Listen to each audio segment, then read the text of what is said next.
آئیے بڑھتے ہیں سوال نمبر 2 کی طرف۔ سوال نمبر 2 کا متن کچھ یوں ہے، اس سبق کی آیات میں منہ بولے بیٹوں کے بارے میں کیا ہدایات دی گئی ہیں؟ آپ سوال لکھیں گے، جواب کی ہیڈنگ دیں گے اور اپنے جواب کا آغاز کریں گے۔ منہ بولے بیٹے کے متعلق اس سبق میں درج ذیل ہدایات دی گئی ہیں۔ پہلا حکم کیا تھا کہ ان بچوں کو ان کے باپ کے نام سے پکارو۔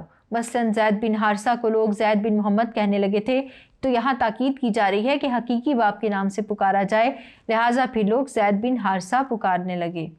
دوسرا حکم تھا کہ اگر باپ نامعلوم ہو تو ایسے افراد کو اپنا دینی بھائی اور رفیق سمجھا اور پکارا جائے۔ البتہ یہ کہ کسی کو شفقت سے بلا ارادہ بیٹا یا بیٹی کہنے پر کوئی گناہ نہیں، البتہ اگر ارادتاً ایسا کیا جائے تو ضرور گرفت ہوگی۔ مزید یہ کہ اللہ گزشتہ گناہوں اور خطاؤں کو معاف فرمانے والا ہے۔ تو یہ تھی انسٹرکشنز جو منہ بولے بیٹوں کے حوالے سے سبق میں بیان کی گئی تھی۔